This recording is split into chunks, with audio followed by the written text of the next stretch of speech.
Muy buenos días, familia Roca. Bienvenidos a su culto dominical. Estamos muy felices y muy agradecidos con el Señor de poder reunirnos, así sea por estos medios, cada 8 días a un culto tan especial como es el culto del día domingo, para adorar, alabar, bendecir el grande nombre de nuestro Dios. Y antes que nada vamos a darle precisamente gracias a Dios en oración, así que le pido que por favor se ponga de pie, se disponga su corazón. Si usted desea, tome a su familia de la mano, abrácela como se sienta mejor, pero esté en una posición donde tenga un corazón contrito, un corazón humillado, un corazón que realmente quiere alabar y adorar al Señor. Y antes que nada quiero que me acompañen por favor al Salmo 15, que dice lo siguiente: Jehová, ¿quién habitará en tu tabernáculo? ¿Quién morará en tu monte santo? El que anda en integridad y hace justicia, y habla verdad en su corazón. El que no calumnia con su lengua, ni hace mal a su prójimo, ni admite reproche alguno contra su vecino. Aquel a cuyos ojos el vil es menospreciado, pero honra a los que temen a Jehová. El que aun jurando daño suyo, no por eso cambia. Quien su dinero no dio a usura, ni contra el inocente admitió cohecho. El que hace estas cosas no resbalará jamás. Oremos. Padre Santo, amado y misericordioso, Señor, en esta mañana nos presentamos delante de tu presencia, Rey mío y Dios mío, para alabarte, para honrarte y para bendecir tu santo nombre, Señor. Señor, nos presentamos para que seas tú en esta mañana alineando nuestra mente, nuestro corazón y nuestro espíritu con tu santa voluntad, Señor. A agradecerte, Padre Santo, porque nos diste un día nuevo, un día en el cual podemos alabarte, un día en el cual podemos hacer el bien, Señor, el bien para nosotros y el bien para nuestro prójimo, Señor, pero primeramente el bien a ti, Padre Santo de la gloria. Venimos, Señor, con ese deseo y con ese anhelo de que seas tú transformando nuestra mente, nuestro corazón y nuestro espíritu, Señor, a través de tu palabra, Padre Santo. Que esa palabra que en esta mañana, Señor, va a llegar a nosotros a través del pastor, traspase, Señor, hasta lo más profundo de nuestro ser, que llegue hasta los tuétanos, Señor, de nuestros huesos y se quede allí plantada, Señor, hasta que llegue el día en que tú, en tu absoluta y santa voluntad, Señor, decidas que esa palabra comience a brotar en frutos a través de nuestra vida. Te damos gracias, Señor, porque tus misericordias son para siempre, porque renuevas nuestras fuerzas cada mañana, Señor, porque nos permites, Padre, aunque no estemos en el templo, aún así estar reunidos como familia, alabándote, adorándote y bendiciendo tu santo nombre, aquel que tiene un nombre sobre todo nombre, a ti, al Altísimo, al Rey de Reyes, al Señor de Señores, al único que tiene un nombre sobre todo nombre. A ti, Señor, sea la gloria. Disponemos este tiempo, Señor, y honramos tu nombre y pedimos, Señor, rogamos que seas tú, a través del poder de tu Santo Espíritu, usando al pastor, para que de su boca salga palabra, salga verdad, Señor, que seas tú usándole como ese vehículo, Señor, como ese instrumento, Padre Santo, que tú has dispuesto para que sea nuestro pastor, nuestro maestro, Señor, el que guía a sus ovejas, el que enseña a sus ovejas, Señor. Por favor, Señor, guárdale, Padre, guárdale a él y guárdale a su familia también, Señor. Y permítele, Padre Santo, crecer cada día más en sabiduría. Úngele, Señor, con tu Santo Espíritu para que de él solo salga tu palabra y solo salga tu verdad. Y Señor, prepara y dispón nuestra mente y nuestros corazones en esta mañana para que esa palabra, Señor, la recibamos llenos de amor, llenos de alegría, sabiendo de que tú nos vas a hablar en esta mañana, Señor, que eres tú el que nos vas a hablar a nuestros corazones, a nuestra mente, Señor, y permite, Padre Santo, que esa misma palabra nos reargulla y nos muestre, Padre Santo, qué hay delante de ti que no está bien. Señor y Padre Santo, la honra y la gloria siempre, siempre sean para ti, Señor, y te damos las gracias por este tiempo que vamos a tener y por este momento, Señor, en el nombre de nuestro Señor Jesucristo, que vive y reina por los siglos de los siglos. Amén. Bueno, hermanos, espero que se dispongan para este tiempo y así en esa misma posición, en ese mismo anhelo y deseo de adorar y de alabar a Dios, escuchen las alabanzas que nuestro ministerio tiene para ustedes. Dios les bendiga.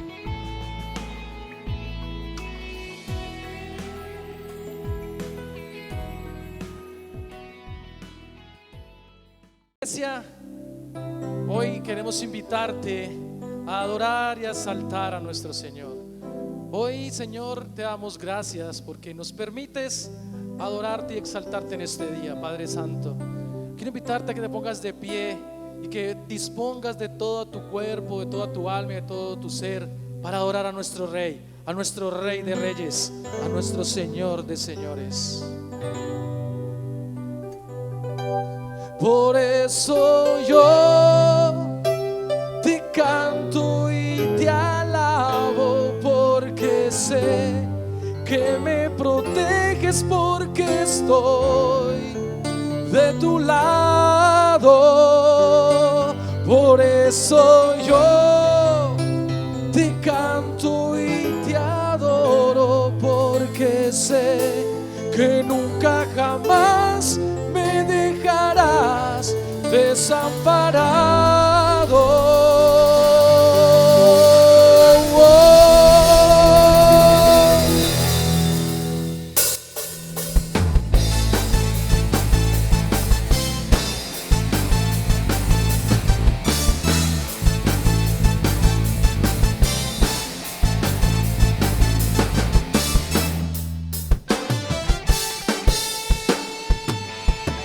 Eres Señor vencedor, el invencible. Eres campeón ganador en batalla. Eres mi Rey, mi Dios, el que cuida a su pueblo.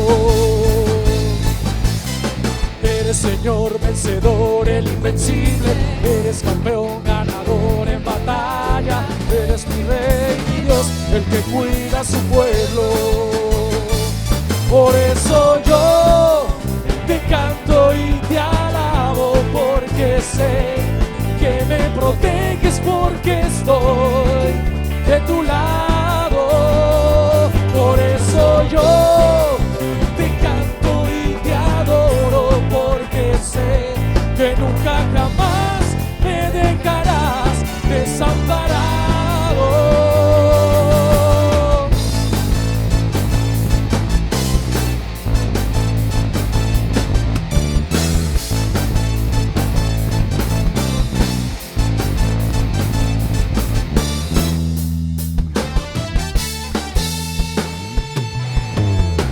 Señor vencedor, el invencible. Eres campeón ganador en batalla. Eres mi Rey, mi Dios, el que cuida a su pueblo. Eres Señor vencedor, el invencible. Eres campeón ganador en batalla. Eres mi Rey, mi Dios, el que cuida a su pueblo.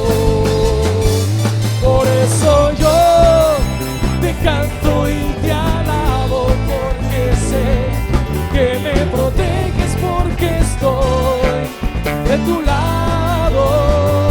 Por eso yo te canto y te adoro, porque sé que nunca jamás me dejarás desamparado. Por eso yo te canto y te alabo, porque sé que me proteges, porque estoy de tu lado. Por eso yo te canto y te adoro, porque sé que nunca jamás me dejarás desamparado.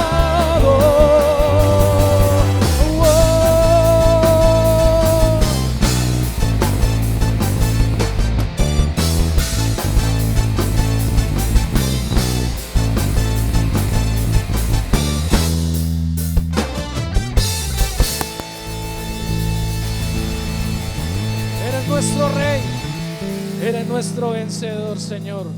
Por eso te adoramos, te exaltamos, Señor.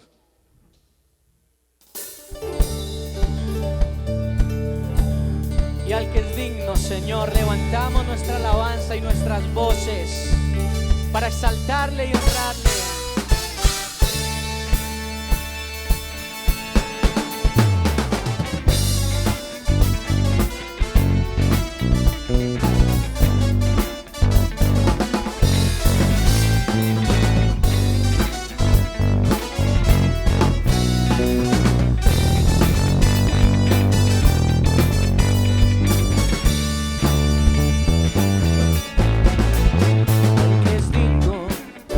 recibir la gloria, al que es digno de recibir el honor, al que es digno de recibir la gloria, al que es digno de recibir el honor. Levantemos nuestras manos y adoremos a Jesús, Cordero de gloria, y exaltemos su incomparable majestad, al que vive por siempre, al gran yo soy, Jesús, al que es digno de recibir la gloria, al que es digno de recibir el honor, al que es digno de recibir la gloria, al que es digno de recibir el honor. Levantemos nuestras manos y adoremos a Jesús, Cordero de gloria, y exaltemos su incomparable majestad, al que vive por siempre, al gran yo soy, al que vive.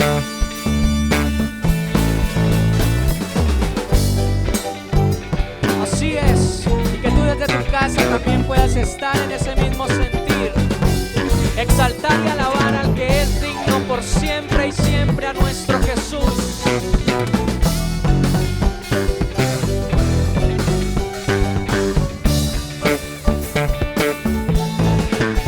Levantemos nuestras manos y adoremos a Jesús, Cordero de gloria, y exaltemos su incomparable majestad, al que vive por siempre, al gran yo soy, al que vive por siempre, al gran yo soy, y al que vive, él vive por siempre y siempre, a Jesús.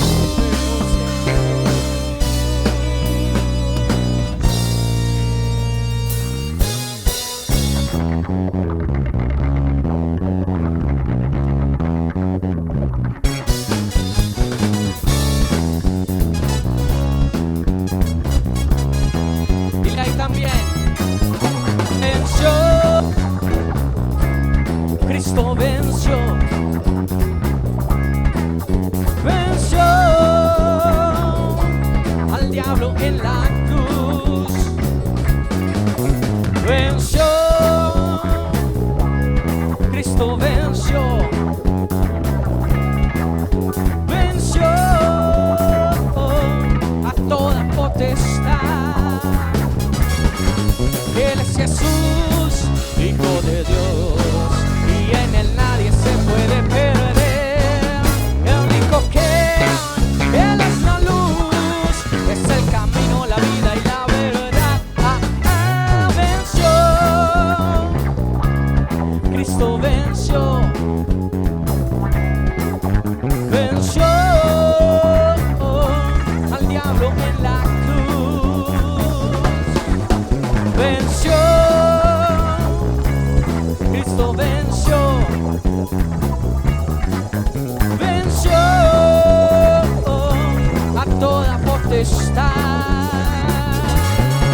Él es Jesús, Hijo de Dios, y en él nadie se puede perder. Él dijo que Él es la luz, es el camino, la vida y la verdad. Venció, Cristo venció, venció al diablo en la cruz, venció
porque Él venció, porque tú venciste, Señor, es que estamos hoy delante de ti, Señor, justificados, y podemos llamarte, Señor Padre, y podemos tener una comunión contigo, Señor.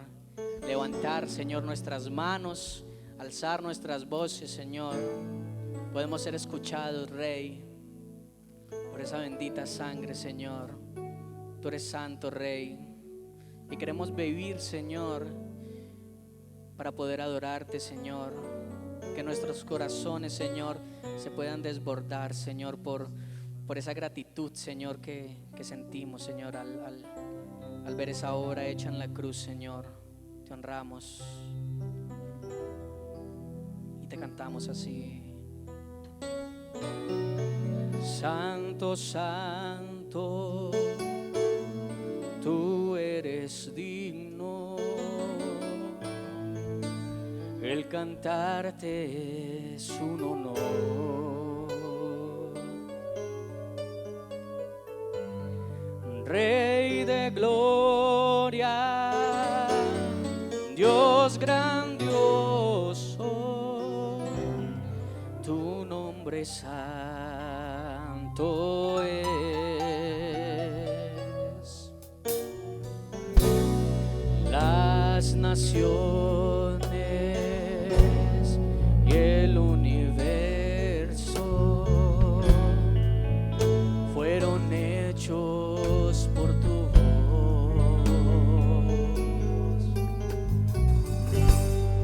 En la tierra sea tu voluntad, como en el cielo es, como en el cielo es. Santificado, santificado tu nombre es, santificado es,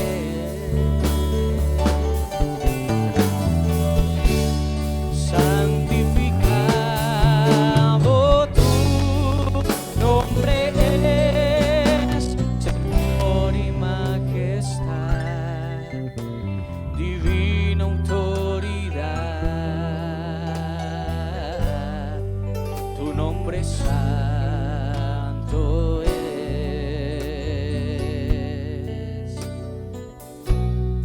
Santo, santo, tú eres digno, el cantarte es un honor.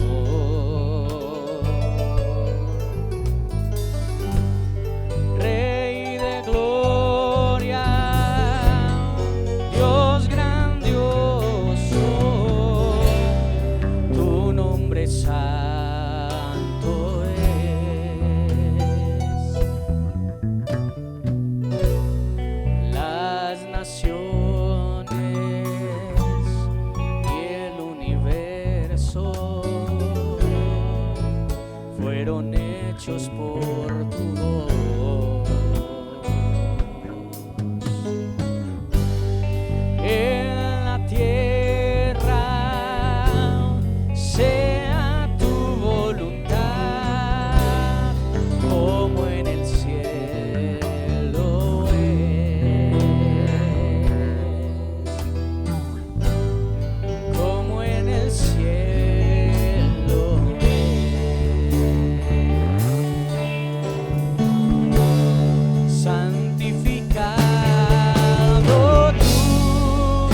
santo es.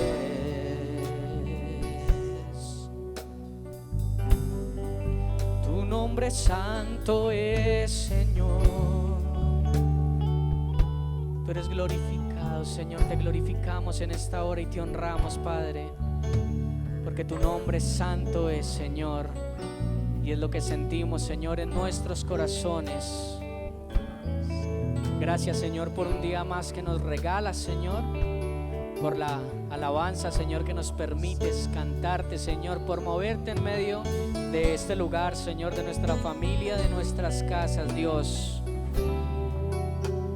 Es realmente un placer para nosotros, Señor, poder cantarte a ti, Rey. Te honramos y te exaltamos, Señor, en el nombre de nuestro Señor Jesucristo. Amén y amén. Bueno, hermanos, y los invitamos a que sigamos ahora con la palabra y con esa misma actitud y con ese mismo gozo podamos recibirla. Que Dios les bendiga.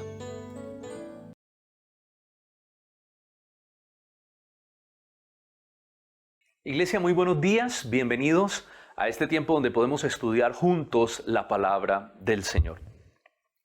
Hay un personaje en Apocalipsis y en el libro de Daniel muy enigmático, un personaje que ha levantado todo tipo de interpretaciones y especulaciones alrededor de él.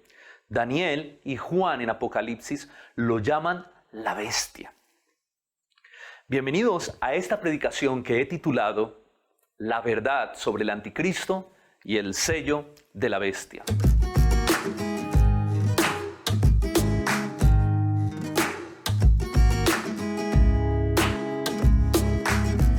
El apóstol Pablo también nos habla de este personaje en su carta, en su segunda carta a los tesalonicenses, en el capítulo 2, el versículo 1 y 2. Recordemos que el apóstol Pablo escribe a la iglesia de Tesalónica en su primera carta acerca de la venida de Cristo, cuando ellos le preguntan acerca de este suceso. Y parece ser que algunos falsos maestros, después de que le envía esta carta, han introducido una herejía haciéndole creer a la iglesia ahí en Tesalónica que Jesucristo ya había regresado por segunda vez. Y el apóstol Pablo entonces les escribe las siguientes palabras. Segunda de Tesalonicenses, capítulo 2, versículo del 1 al 2, dice lo siguiente. Pero con respecto a la venida del Señor Jesucristo y de nuestra reunión con Él, le rogamos, hermanos, que no se dejen mover fácilmente de vuestro modo de pensar, ni os conturbéis ni por espíritu, ni por palabra, ni por carta como si fuera nuestra, en el sentido de que el día del Señor está cerca. Él, en su primera carta, les había hablado acerca de la venida del Señor y que era necesario que los muertos en Cristo resucitaran y que nosotros, los que vivimos, seríamos transformados y nos encontraríamos con el Señor en las nubes.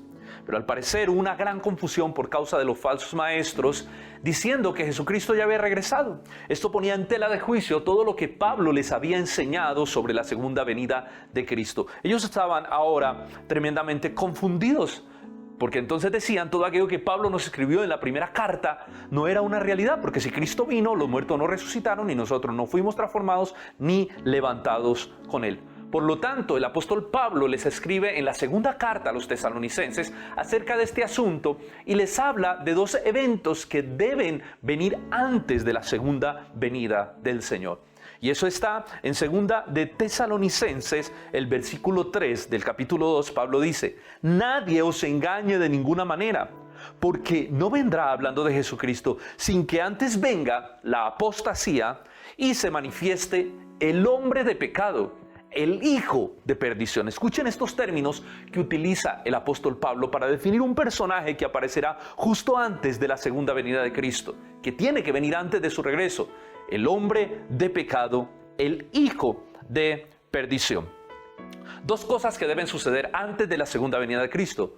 Es un momento profundo de apostasía y la venida de este hombre de pecado, de este hijo de perdición. Ahora, la pregunta que nos hacemos es: ¿quién es este personaje del que está hablando Pablo? ¿Quién es el hijo de perdición? ¿Quién es el hombre de pecado al que se nos refiere en este pasaje? Pero el mismo Pablo responde a ese texto y empieza a dar las respuestas a esta pregunta de este personaje enigmático del cual Pablo, Daniel y Juan en el libro de Apocalipsis también habla. En el capítulo 4 del mismo texto dice, el cual se opone y se levanta contra todo lo que se llama Dios o es objeto de culto, tanto que se sienta en el templo de Dios como Dios, haciéndose pasar por Dios. Lo que Pablo está diciendo es que este hombre es un antidios, este hombre es un anticulto, porque quiere robar toda la adoración para él. Hoy vamos a centrar nuestro estudio en este personaje, en este hombre y la obra que llevará a cabo. En primer lugar, vamos a empezar estudiando un concepto que tanto Pablo como la primera carta de Juan manejan, y es el espíritu del anticristo. Para eso yo quiero que vayamos entonces al versículo 5 del mismo texto de Tesalonicenses que estamos leyendo, y Pablo dice lo siguiente: ¿no os acordáis que cuando yo estaba todavía con vosotros os decía esto? Y ahora vosotros sabéis lo que lo detiene, a fin de que a su debido tiempo se manifieste, hablando de este hombre. Porque ya está en acción el misterio de la iniquidad. Ojo a estas palabras. Solo que hay quien en el presente lo detiene, hasta que él, a su vez, se ha quitado de en medio. Pablo define que hay algo que ya está en curso, que es el misterio de la iniquidad, que ya está operando en el mundo.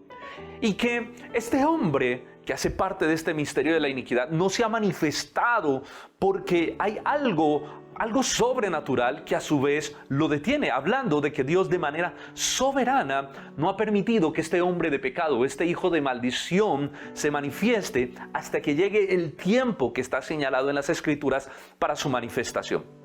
El apóstol Juan también en su primera carta, la primera carta de Juan, la primera epístola de Juan, nos habla acerca de esto. En el capítulo 4, versículo del 1 al 3, se nos habla acerca de este espíritu de anticristo o acerca de este misterio de la iniquidad que ya se está desarrollando. Y nos dice Juan, nos da más luz acerca de este asunto diciendo lo siguiente: amados, no creáis a todo espíritu, sino probad los espíritus si son de Dios.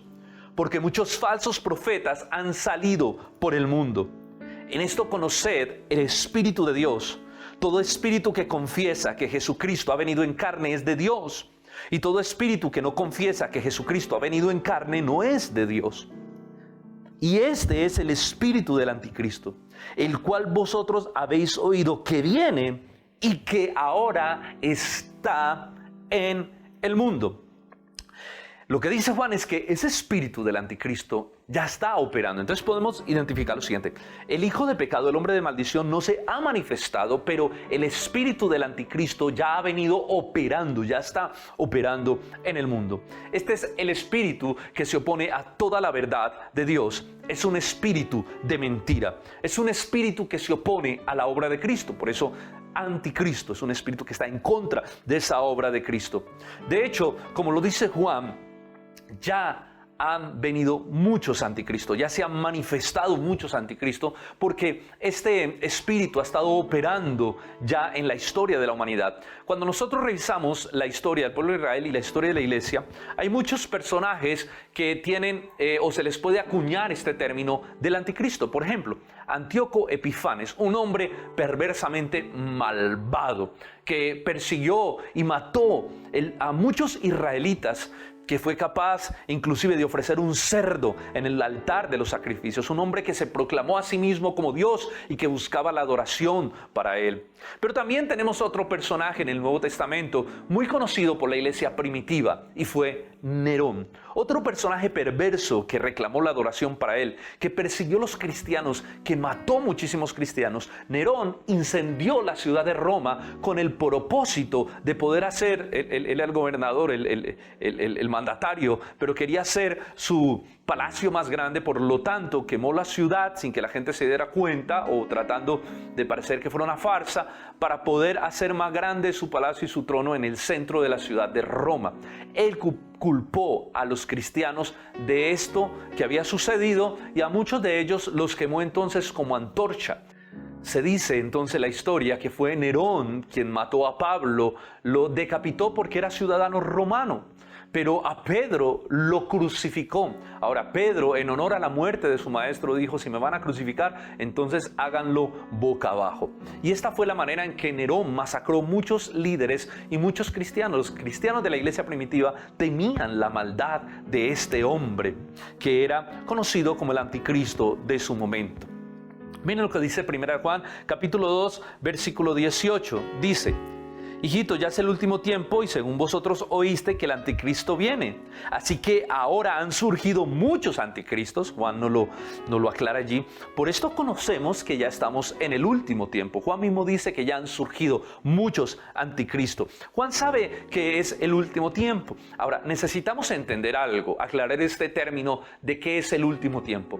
Los tiempos finales o el último tiempo inicia cuando nuestro Señor Jesucristo pues viene y muere y resucita al tercer día. Allí arrancan los tiempos finales. Nosotros podríamos decir entonces que nos encontramos exactamente en el 2000, ¿sí?, de los tiempos finales. Estamos en esa fecha, lo podríamos decir de esa manera. Y las cosas se van cada vez cerrando hasta la venida del Señor. Y cada profecía en su lugar se va cumpliendo hasta que el Señor aparezca. Pero no aparecerá antes de que se manifieste este hombre de pecado, que es muy particular. Porque aunque han venido muchos anticristos, hay la manifestación de un hombre que va a ser como la cúspide de lo que es realmente la manifestación del espíritu del anticristo. Juan nos enseña cómo opera ese espíritu. Primera de Juan, capítulo 2, versículo 22, dice lo siguiente: ¿quién es el mentiroso? Sino el que niega que Jesús es el Cristo. Este es el anticristo, el que niega al Padre y al Hijo. Este espíritu no reconoce la obra de Jesús. Es un espíritu que es opuesto a la obra redentora y de salvación. Este espíritu niega el testimonio del Padre por medio de la vida de su Hijo y niega la obra expiatoria, la obra redentora de Jesucristo en la cruz del Calvario. Por eso dice Juan, este espíritu lo que busca es negar al Padre y al Hijo. Es un espíritu que niega la encarnación de Cristo, que niega la obra redentora. Ahora, según Juan, este espíritu es el que opera en el corazón del inconverso para que no crea. Porque él dice, todo aquel que no confiesa a Jesús que ha venido en carne, este es movido por el espíritu del anticristo. Es decir, que todo inconverso es movido por este espíritu para que no crea y no reconozca la obra de Jesús. Este es el misterio de la iniquidad de que nos habla Pablo en 2 de Tesalonicenses capítulo 2.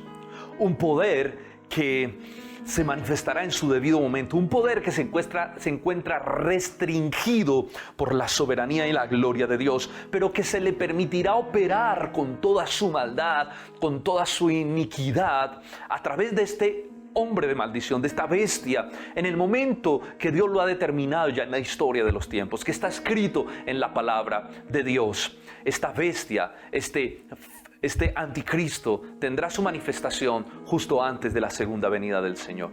Miremos entonces ahora la segunda realidad que quiero que estudiemos acerca de este hombre. Vamos a hablar acerca de él precisamente, que es el último anticristo o el hijo de perdición, como lo dice el apóstol Pablo.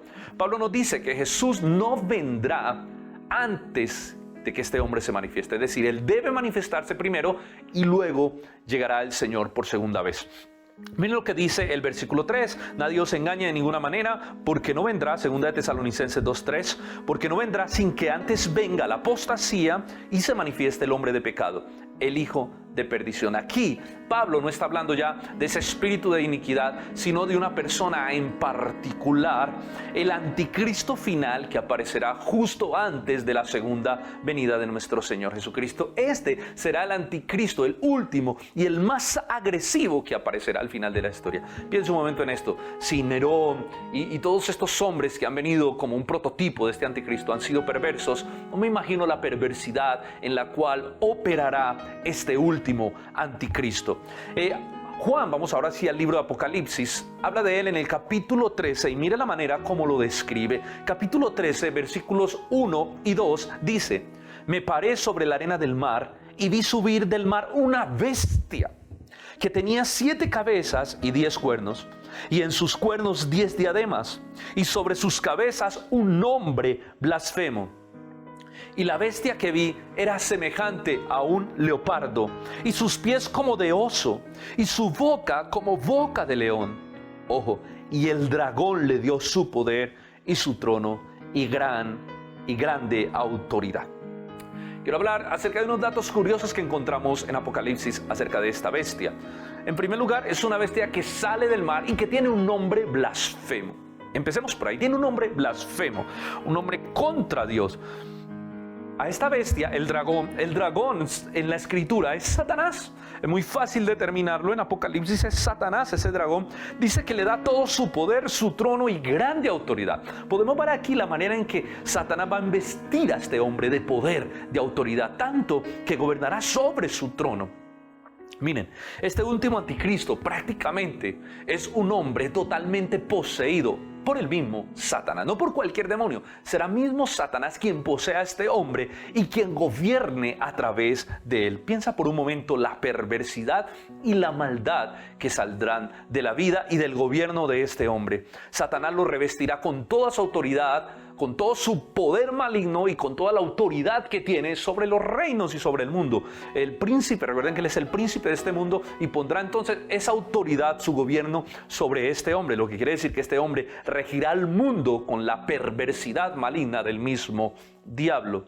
Este no será como ningún otro de los anticristos que hasta ahora se han manifestado. Miren lo que dice el versículo 3 al versículo 6, como lo pinta el apóstol Juan.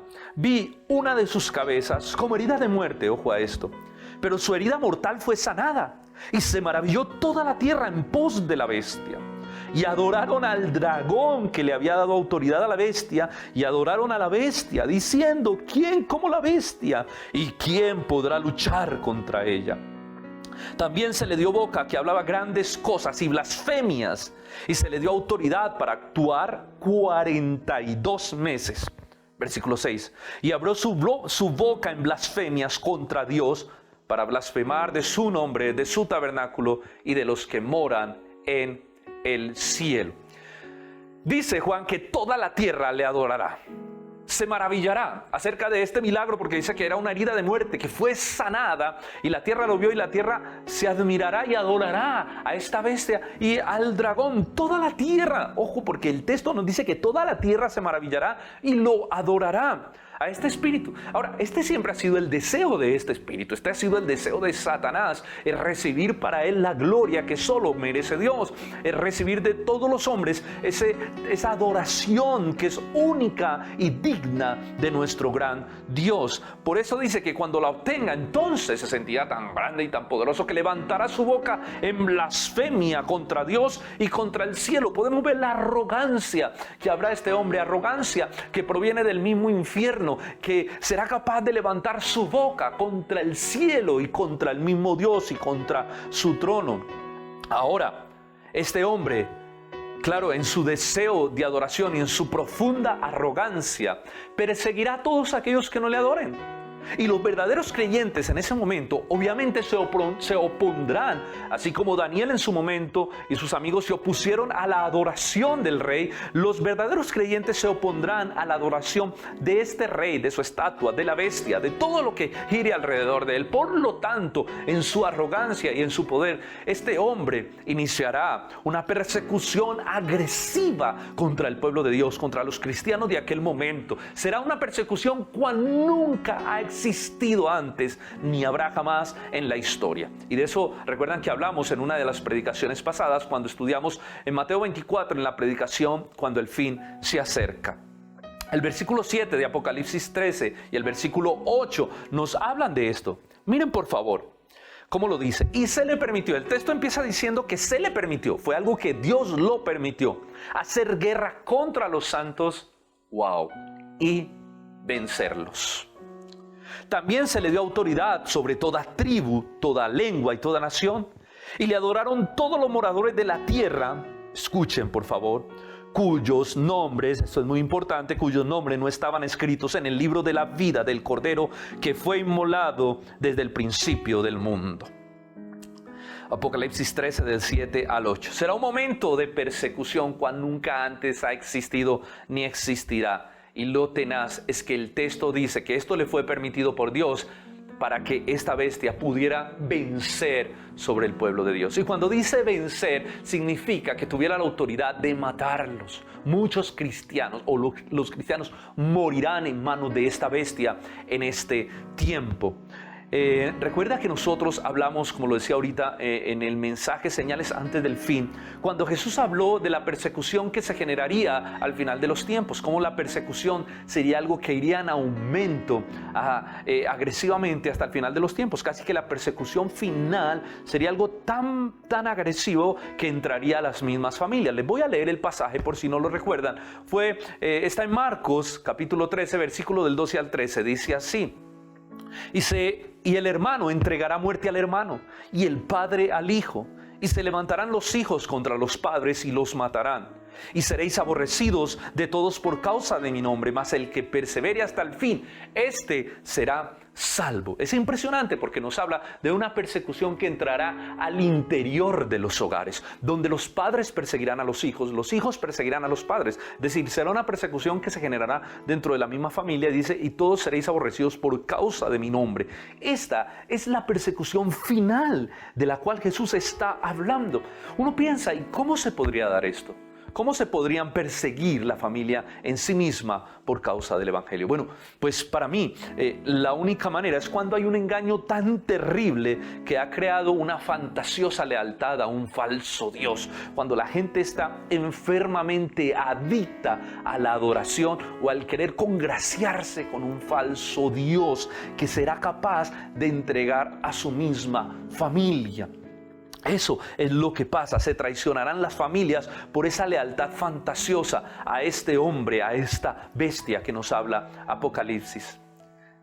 Ahora, Apocalipsis nos habla de otra bestia que sale ahora de la tierra. La primera salida del mar, esta sale de la tierra.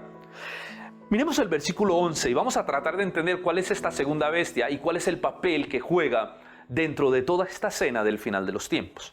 Versículo 11 dice, después vi otra bestia que subía de la tierra y tenía 2 cuernos, ojo a esto, semejantes a los de un cordero, pero hablaba como un dragón. Oye, su apariencia sus cuernos le daban apariencia de cordero, pero hablaba como un dragón. En pocas palabras, tenía apariencia de piedad, pero negaba la eficiencia de ellas. Recuerdan que la Biblia dice que Satanás aún mismo se viste como ángel de luz. Bueno, ¿quién es esta bestia? Es alguien que tiene apariencia de piedad, pero realmente un corazón totalmente perverso y satánico, porque de la abundancia del corazón habla la boca. Por eso dice que sus palabras eran como de dragón, aunque tenía apariencia de cordero. Este personaje, esta otra bestia, es el falso profeta. Por eso la descripción, porque es profeta, pero un falso profeta. Alguien que estará como la mano derecha de la primera bestia, que es el anticristo. Esto es muy interesante. Miren por favor el versículo 12.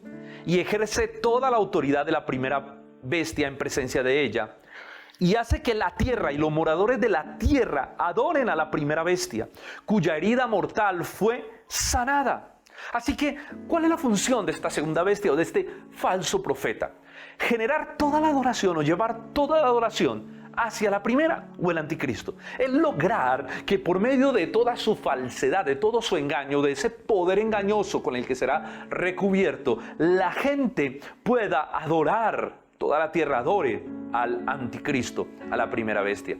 Y la atracción de este profeta precisamente será esa, será el poder engañoso que reposará sobre su vida, ese poder mismo de Satanás, ese poder que se le permitirá exponer con toda su fealdad durante ese tiempo. Mire lo que dice el versículo 13 y el versículo 14 del mismo texto, Apocalipsis 13 y 14.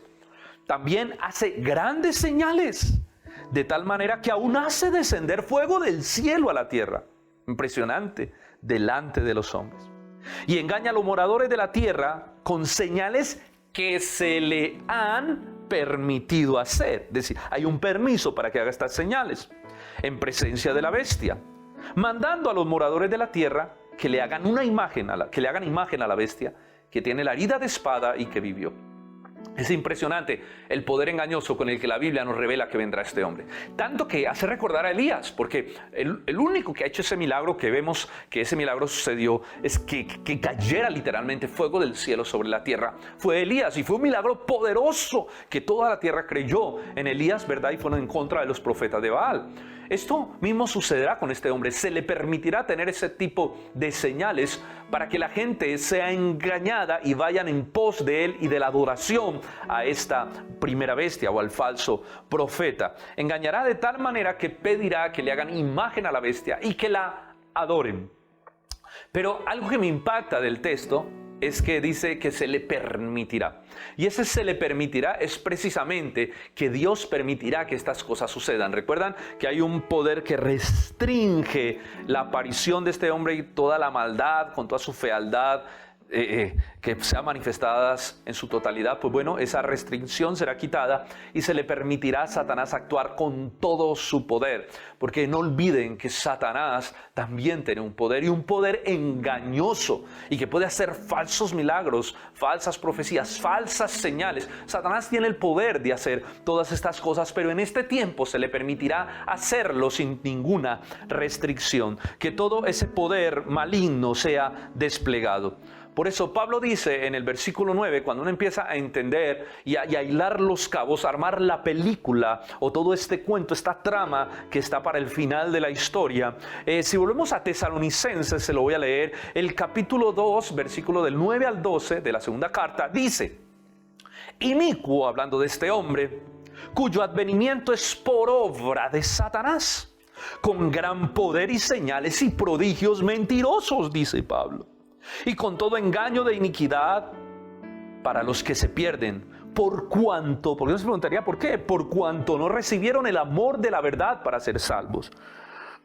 Por esto Dios les envía, aquí ven por qué Dios quita la restricción, Dios les envía un poder engañoso para que crean a la mentira, a fin de que sean condenados todos los que no creyeron a la verdad, sino que se complacieron en la injusticia.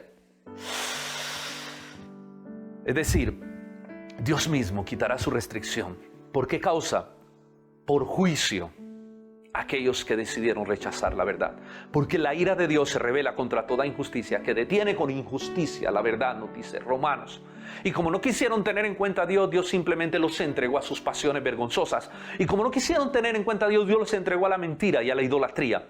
Y eso es lo que pasa en los tiempos finales. Esto es un juicio de Dios contra el mundo, para que el mundo sea engañado. Aquellos que no quieren creer a la verdad, terminen creyendo la mentira que siempre han querido creer y siendo engañados por todas estas falsedades. Y cuando todo esto empiece a suceder, pasará algo que impresionará y que impactará a todo el mundo. Un milagro que uno dice, wow, hasta ese punto se le permitió tener poder a Satanás durante ese tiempo. Sí, hasta ese punto. Apocalipsis 13:15 dice: y se le permitió a este falso profeta infundir aliento a la imagen de la bestia. Por favor, escuche. Cuando la Biblia habla de infundir aliento, está hablando de dar vida. Pero pues esto es como que hace en nuestras neuronas un impacto, porque en nuestro corazón un impacto, porque el único que puede dar vida es Dios. Pero sigamos leyendo. Para que la imagen hablase, la imagen, e hiciese matar a todo aquel que no la adorara. Claro, nosotros no podríamos entender ¿cómo va a hacer este milagro? Porque el único que uno entiende que puede dar vida es Dios. Pero ¿habrá un milagro tan interesante, tan perverso, tan poderoso, que casi que parecería que la imagen de la bestia tendría vida y mandaría a matar a todos aquellos que no la adoren? Tal vez nosotros no lo entendamos, pero los cristianos que vivan, los verdaderos creyentes que vivan este momento, ellos podrán verlo y entenderlo con mucha claridad. Y aquí entramos a uno de los momentos más esperados del mensaje. En nuestra tercera verdad hablaremos del número y la marca de la bestia. Acompáñame a Apocalipsis capítulo 13, versículo del 16 al 17. Ojo, y hacía que todos, pequeños, grandes, ricos y pobres, libres y esclavos, se les pusiese una marca en la mano derecha o en la frente, y que ninguno pudiese comprar ni vender sino el que tuviera la marca, o el nombre de la bestia, o el número de su nombre. Bien interesante todo lo que explica Juan acá. Estamos entonces hablando de que el propósito de la bestia que el propósito del falso profeta es que todos adoren a la bestia. Lo que quiere decir que esta bestia terminará generando una presión tan grande sobre el mundo entero para que le adore, para que le rinde toda pleitesía, que casi que hará que aquellos que no le adoren no puedan tener vida, no puedan hacer nada en la vida. Esto nos habla precisamente de esa agresiva persecución que vivirán los creyentes que les toque pasar este momento. Ahora recordemos que esta bestia tendrá un tiempo fijo, tendrá un tiempo limitado para actuar, que Juan lo llama, Apocalipsis habla de 42 meses, ¿sí? Que se le permitirá hacer guerra contra los santos y vencerlos. Yo sé que es una historia que es bastante triste y bastante trágica, pero tenemos que leerla y entenderla tal y como es para luego entender el por qué Dios ha permitido todas estas cosas y cerrar con un mensaje de profunda esperanza, porque el propósito del libro del Apocalipsis es dar esperanza precisamente a una iglesia que está siendo perseguida. Pero continuamos con la historia. La pregunta que tenemos ahora a responder es: ¿cuál es el sello y cuál es la marca de la bestia? Este es uno de los pasajes que más temor y especulación causan. Y han habido muchas interpretaciones y se ha especulado mucho acerca de esta marca. Quisiera hablar de las tres tal vez más serias o que más se han visto que la iglesia ha tenido. En primer lugar, una de las interpretaciones más comunes y que de hecho se maneja mucho hoy en día es la interpretación sobre la tecnología. ¿Qué quiere decir eso? Que esa marca será algún aparato tecnológico o algún chip que se introducirá en la mano derecha o en la frente, y por medio de ese chip entonces o de esa marca es que la gente podrá tener vida, podrá comprar o vender. Entonces se habla de que es algún chip o algún implante, algo tecnológico que permitirá, a través de lo cual le permitirá a la bestia tener todo el control y todo el poder sobre las personas en el mundo entero. No sé si ustedes recuerdan, por ejemplo, cuando salió el código de barras. Y digo que ha habido mucha especulación porque cuando salió el código de barras, muchos cristianos dijeron: esa es la marca de la bestia, el código de barras. Recuerdo también cuando Macro hizo su inauguración aquí en Colombia, y aquí en Cali, por ejemplo, muy particular, que la gente decía: Macro es la bestia. ¿Por qué? Porque nadie podía comprar ni vender si no tenía un pasaporte que ellos entregaron cuando recién iniciaron. Y yo recuerdo que inclusive hubo oración por Macro, en contra de Macro, caravanas se le dieron las vueltas a Macro, bueno, tantas cosas por precisamente pensar que la marca de la bestia era ese pasaporte sin el cual nadie podía comprar o vender. Y ahora, en el 2020, ¿de qué se habla? Del ID 2020, un chip que supuestamente está fabricando Bill Gates para implementarle a las personas, donde estará toda la información. Y muchos han unido esto al tema del coronavirus, diciendo que en la vacuna del coronavirus será implementado ese chip ID 2020, que es la marca de la bestia sobre el que se tendrá control de toda persona. Ahora se especula también que las redes 5G, bueno, esa es esa interpretación tecnológica. El problema con esta interpretación es que uno realmente, primero, es muy abierta y se presta para muchas cosas, para que todo lo que aparezca, porque ustedes saben que el mundo es más globalizado y se busca pues tener más recurso, acceso a la información de las personas, bueno, y todo el mundo tiene acceso a mayor información. Entonces, primero, es muy abierta esa interpretación, y en segundo lugar, es muy difícil desarrollar, no la hay, y es muy difícil que se desarrolle una tecnología a través de la cual podamos medir el corazón y la verdadera fe de una persona. ¿Cuál es la verdadera lealtad? ¿A qué Dios es leal esa persona? No hay cómo unir esa tecnología realmente a la fe. Así que pasemos a la segunda interpretación, y esta interpretación se llama la gematría. ¿Qué es la gematría? En los tiempos en que se escribió el Apocalipsis, bueno, y el pueblo judío y muchos pueblos, ellos utilizaban números para darle equivalencia a las letras o a los nombres, ¿sí? Entonces, en la gematría, por ejemplo, la transliteración del nombre César Nerón, del que les hablé ahorita, que es un prototipo de anticristo, esto es muy interesante. Cuando se hace una transliteración del nombre del griego al hebreo, el número que da como resultado es el 666. No les voy a explicar cómo se hace y todo eso, pero era una manera de darle equivalencia a los nombres o a las letras en número. Eso lo sabía muy bien la iglesia a la cual fue escrita esta carta. Eso lo manejaba mucho el pueblo judío y otros pueblos, y los judíos prestaban atención a espiritualidad o le daban un valor espiritual a todas estas cosas. Esto es lo que es la gematría. Ahora, es bien interesante que precisamente el nombre de César Nerón, porque cuando uno lee los versículos dice que la marca de la bestia, el que tenga sabiduría entienda, es 666, y al hacer la transliteración de Nerón precisamente da esa cifra. Y por último, entonces tenemos la interpretación simbólica. Y en esta quiero detenerme un poquito más porque para mí es la más lógica para interpretar el género, que es un género apocalíptico, es un género con mucha interpretación, con mucha simbología. Miren, normalmente la Biblia cuando habla de sello no está hablando de algo físico. Yo creo que esto queda muy claro y le voy a leer los pasajes para soportar lo que estoy diciéndoles, porque es otra de las interpretaciones, no mía, de la iglesia a través de la historia. Y es con la que yo personalmente más me identifico porque me parece la más lógica para poder interpretar el género literario en el cual se escribe el libro de Apocalipsis y algunas porciones del libro también de Daniel. Miren, el sello en la Biblia. Miremos, por ejemplo, les voy a leer Deuteronomio 6 del 7 al 8 lo que Dios dice. Y estas palabras que yo te mando hoy, le dice Dios al pueblo de Israel, estarán sobre tu corazón.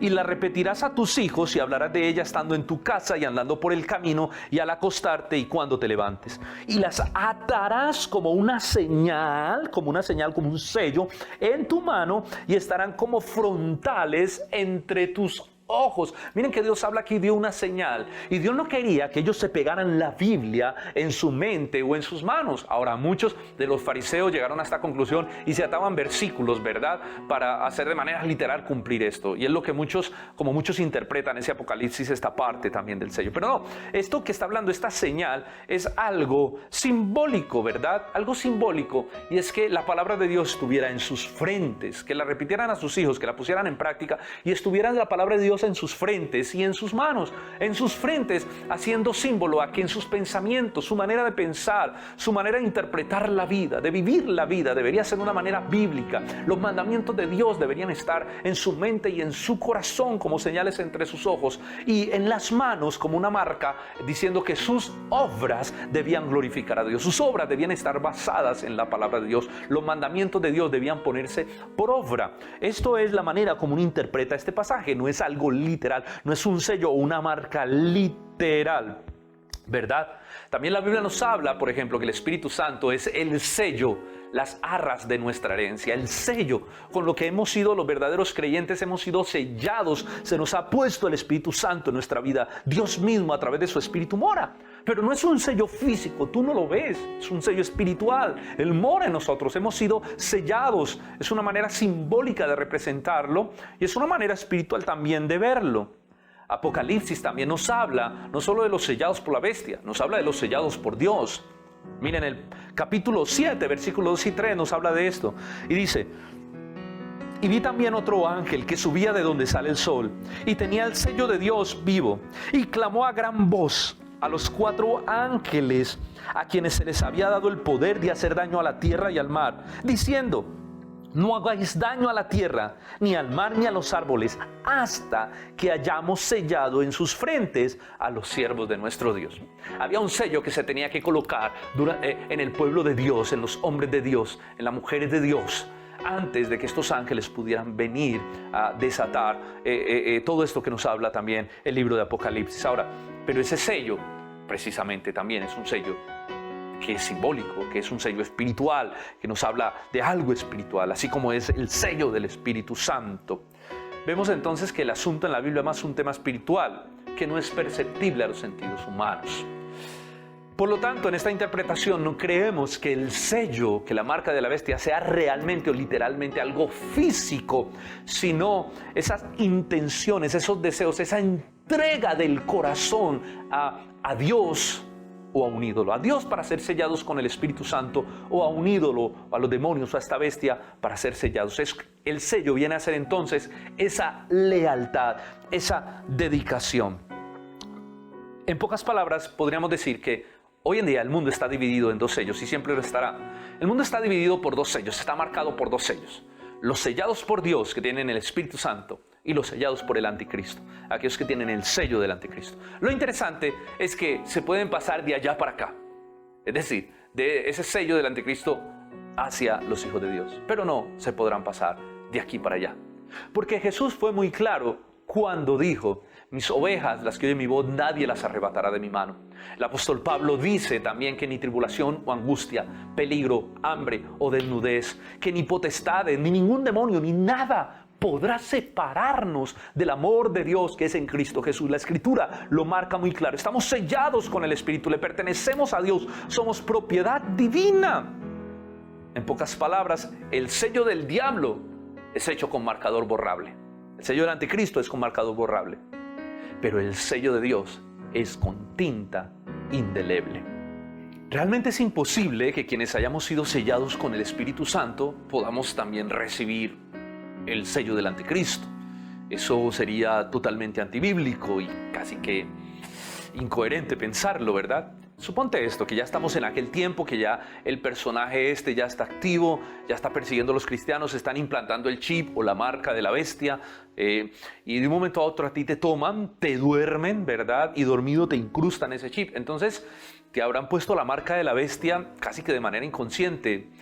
¿Ves cómo te levantas entonces y tienes no solo el sello del Espíritu Santo, sino también la marca de la bestia? Entonces a veces resulta un poco ilógico poder pensar de esa manera. Además, Juan dice que al anticristo solo lo adorarán los que no son realmente salvos, aquellos que no tienen a Cristo como su Señor y como su Salvador en sus vidas. Si ustedes leen Apocalipsis 13, el capítulo 13, el versículo 8, Juan dice lo siguiente: y adoraron a la bestia todos los que pertenecen a este mundo, aquellos cuyos nombres no estaban escritos en el libro de la vida, que pertenece al Cordero que fue sacrificado antes de la fundación del mundo. ¿Lo pueden ver allí? Aquellos que no estaban escritos en el libro de la vida son los que adoraron a la bestia, los que recibieron su sello, su marca, los que no estaban escritos en el libro de la vida. Pablo lo dice de esta manera, hablando de este tiempo, de este periodo.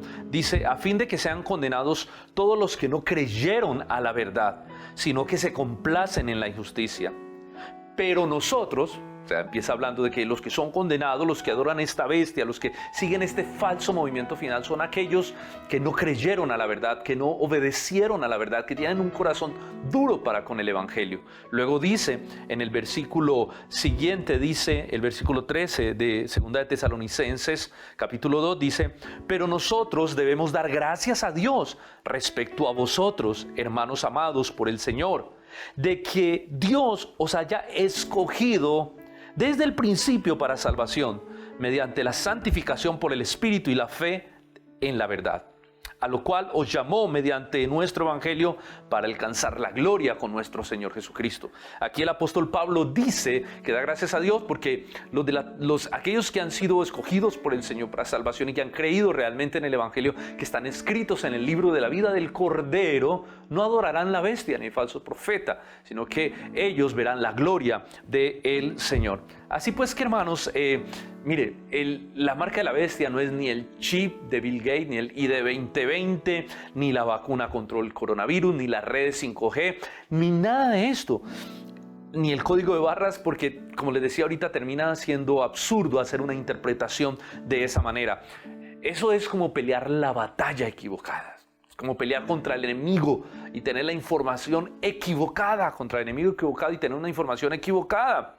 Es vivir con un temor que es innecesario de vivir, porque estas cosas no tienen nada que ver con lo que realmente es la marca y el sello de la bestia. Recuerden además que, como lo vimos cuando estudiamos esa predicación que les hablé ahorita de señales antes del fin, Jesús también dijo que aquellos días serían acortados por amor a los escogidos, porque esta bestia o este falso profeta y este anticristo tratarían de engañar, si fuera posible, a los escogidos. Y dice que si aquellos días no fueran acortados, nadie se salvaría, pero por causa de los escogidos el Señor acortará esos días. Es decir, Dios le ha puesto un límite de tiempo a ese obrar y a ese operar por amor a su propio pueblo, porque el Señor salvará a su pueblo, porque el Señor guardará a su pueblo, porque siempre lo ha hecho de esa manera. Así que el Señor no permitirá que su pueblo se vaya detrás de estas bestias para adorarles, ¿verdad? Algo también que hay que tener muy en cuenta es que el movimiento de apostasía que Pablo menciona es un evento en particular. Sabemos que la apostasía se ha venido dando por todas las edades y que de hecho hoy en día estamos en uno de los movimientos más grandes de la apostasía, pero Pablo no habla de un movimiento que se va dando, aunque Jesús sí lo habla, que la apostasía iría incrementándose hasta su venida, pero Pablo en particular está hablando de un momento de apostasía. Es como si fuese un momento de apostasía masiva. Eso lo podemos ligar de manera lógica a lo que pasará en aquel entonces cuando arranque esa gran persecución. Y es que todos aquellos que realmente no son creyentes y que correrán detrás de la bestia terminarán formando este gran movimiento de apostasía, ¿verdad? Saldrán de las iglesias, saldrán supuestamente del evangelio para correr tras de este falso profeta y de este anticristo para adorarlo.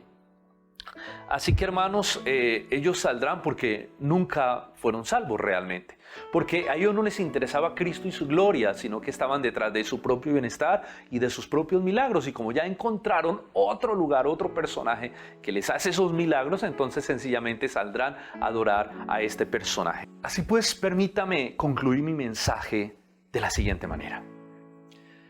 Dice la historia que había una vez un anciano que estaba estudiando la palabra, estaba sentado ahí en el andén estudiando la palabra. Era un anciano, un viejito que estaba allí leyendo su Biblia. Un día vinieron dos seminaristas que estaban saliendo de sus clases del instituto bíblico y se acercaron a este anciano, lo vieron leyendo la Biblia y les llamó la atención. Estos hombres le preguntan al anciano: oye, ¿tú lees la Biblia? El anciano les dijo: sí, estoy leyendo la Biblia. Y ellos le dijeron: ¿y qué libro estás leyendo? El anciano lo miró y le dijo: estoy estudiando Apocalipsis. Ellos se rieron el uno al otro, sabiendo la complejidad de este libro, y le dijeron: ¿y estás entendiendo lo que lees? El anciano les dijo: claro, lo entiendo. Y se volvieron a mirarse sospechosamente entre ambos, medio se sonrieron y le dijeron: ¿tú estás seguro que estás entendiendo a la perfección lo que estás leyendo? El anciano les dijo: perfectamente lo estoy entendiendo. Ellos le preguntaron: ¿y qué es lo que dice el libro de Apocalipsis? ¿Qué es lo que estás entendiendo? El anciano los miró y les dijo que al final los buenos ganan. Y es que al final los buenos siempre triunfan. ¿Por qué? Porque están del lado del Rey de Reyes y Señor de Señores. Y cuando hablo de los buenos, hablo de aquellos que han sido lavados por la sangre de nuestro Señor Jesucristo, que han sido justificados en la cruz del Calvario. Mire, al final de la historia, el falso profeta, el anticristo, reunirán los imperios, los ejércitos de toda la tierra para enfrentarse en la última batalla, la batalla del Armagedón, contra el jinete del caballo blanco, que no es nada más y nada menos que nuestro Señor Jesucristo. Pero sin ninguna posibilidad de triunfar este ejército de maldad. ¿Por qué? Porque dice la Escritura que Jesucristo los destruirá con el esplendor de su venida, solo con su presencia.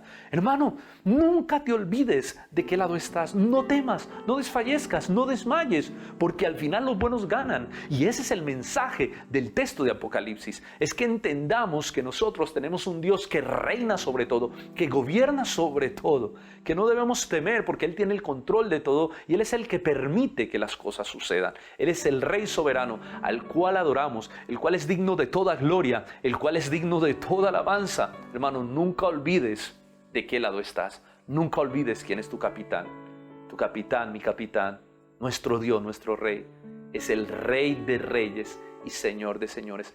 Y no importa lo que pase a tu alrededor, sé fiel, vive para la gloria del Señor, porque al final su ejército siempre triunfará. Y eso te incluye a ti y me incluye a mí. Así que no debemos temer por nada de lo que acontezca ni de lo que suceda.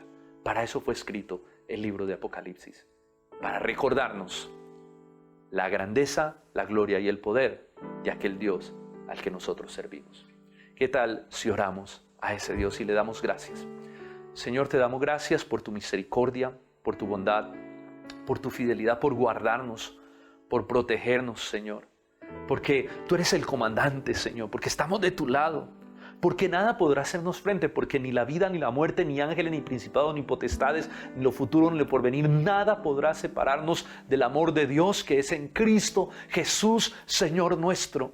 Porque a los que aman a Dios, todas las cosas les ayudan para bien. Porque no debemos temer, pase lo que pase en la historia de la humanidad, porque tú ya lo has definido, tú ya lo has decretado, y tú guardas a tu pueblo por encima de todas las cosas. Tú guardas a tus hijos, tú proteges a tus hijos hasta llevarlos a tu gloria. Esa es la confianza que tenemos. Esa es la verdad en la que nuestro corazón descansa, en la que podemos arraigarnos y aferrarnos. Señor, al final los buenos triunfan. En cada momento de tu historia, los buenos triunfan. Aquellos que te sirven, que te adoran. Porque inclusive cuando morimos, la muerte termina siendo un triunfo, una victoria para el creyente. Porque es ella la que acelera nuestro encuentro contigo, la que nos permite estar contigo, la que nos permite estar en tu misma presencia. Así que no hay por qué temer, Señor. Ninguna generación de creyentes debería temer, porque tú estás con nosotros. Que tú nos guardas. Bendice la iglesia, guarda a cada hermano, guarda a sus familias, guarda sus vidas, guarda a sus hijos. Permite que esta palabra, que yo sé que tienen cierto temor, estas historias pueden generar temor en el corazón de muchas personas, pero en tu pueblo, Señor, esta historia debe provocar paz, porque es la historia del Dios que triunfa, del Dios que vence sobre el mal definitivamente, y cuyo mal, Señor, no volverá a existir, porque el bien triunfará y reinará, la justicia reinará, triunfará por los siglos de los siglos. Y tu nombre será adorado por tu pueblo, y tu nombre será exaltado por tu pueblo, Señor. Muchas gracias. Guarda el corazón de la iglesia, bendice la iglesia y permítenos ser una iglesia con discernimiento. Permítenos ser una iglesia que entiende tu palabra, que escudriña tu palabra, que ama tu palabra, que se apasiona por tu palabra. Gracias por esta serie que hemos venido trabajando. Una serie, Señor, que nos ayuda a entender tu grandeza, tu soberanía y tu poder, Señor. Padre, te amamos, te adoramos. Cada vez que aprendemos más de ti, más te exaltamos y más te amamos y más te glorificamos. Honramos tu nombre, Señor, para siempre. Guarda a tu pueblo como siempre lo has hecho. Bendice esta iglesia que hay allí escuchando esta predicación, que está conectada en un mismo espíritu, recibiendo tu palabra. En el nombre de Jesús. Amén y amén. Hermanos, muchas gracias por escuchar esta predicación. Espero que haya sido de mucha bendición para tu vida. No olvides compartirla con otros que necesiten escuchar este mensaje. Un abrazo y nos vemos. Dios les bendiga. Chao. Bueno, familia, qué rico tiempo, qué momento tan agradable hemos podido compartir. Recorriendo la palabra del Señor, las alabanzas que nos conectan cada vez más con ese sentimiento de amor, de necesidad, de agradecimiento a nuestro Padre Celestial que siempre está allí para nosotros. Damos las gracias porque hay gente que se conecta muy tempranito, están allí saludando. La verdad que a nosotros también nos hace mucha falta. Extrañamos muchísimo podernos congregar. Bueno, yo estoy feliz porque la verdad estoy transmitiendo desde el templo y se siente realmente, la verdad, ver esto vacío es un poco triste, pero también está esa alegría en nuestro corazón que la palabra de Dios ha llegado a muchas más personas que antes. Pues ustedes saben, muchas familias no venían a la iglesia, pero porque ustedes están viendo el culto y se están sentando con ellos, esta palabra está llegando y en cualquier momento el Señor hará la obra en esos corazones. Damos las gracias al pastor por la palabra, al ministerio de alabanza que cada vez se esfuerza más por llenar nuestro corazón con esa adoración. También queremos dar las gracias a todo el equipo de producción. Ustedes no se imaginan todo lo que nos toca hacer para grabar y poder sacar esto. Y de verdad que lo hacemos con un corazón lleno de amor, lleno de gozo y lleno de ese deseo de que la palabra del Señor llegue cada vez más a más rincones. Por eso no dejen de conectarse y por el contrario, cada que les llegue el link, compártalo con su familia, compártalo con sus familiares y así se va a extender cada vez más el reino del Señor. Ese es el propósito y eso es a lo que nosotros hemos sido llamados. Así que damos gracias a Dios por este tiempo, gracias por conectarse con nosotros. Nos vamos a ver en una próxima oportunidad. Por favor, estén pendientes de cada una de las actividades que tiene la iglesia. Que tengan un excelente día, Dios les bendiga y damos paso a los anuncios de la iglesia. A continuación, te recordamos las actividades semanales de nuestra iglesia. Todos los martes a las 8 de la noche, conéctate a nuestro programa en vivo. Un tiempo especial para compartir con otros y estudiar juntos la palabra de Dios. Los miércoles en nuestra iglesia son miércoles de oración. 1 hora. Te esperamos a las 8 de la noche para que pasemos un tiempo de profunda intimidad con Dios. Jueves y viernes tenemos una cita con la palabra de Dios en nuestros discipulados en línea. En nuestra iglesia seguimos creciendo en la gracia y el conocimiento de Dios. Los sábados, Ministerio Infantil Roca Kids. Invitamos a todos los niños a conectarse con su escuela bíblica. Niños de 3 a 7 años a las 4 p.m. y niños de 8 a 14 años a las 5:30. Los esperamos. Todos los domingos a las 10 de la mañana, nuestra gran celebración dominical.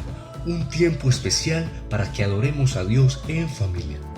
Te recordamos que si quieres contribuir con una donación voluntaria para nuestra iglesia, puedes escribirnos a nuestro WhatsApp 305-231-7386. Por medio de ella podrás bendecir a otras familias y promover el avance de la predicación del Evangelio. Iglesia Roca, vidas transformadas por la palabra de Dios.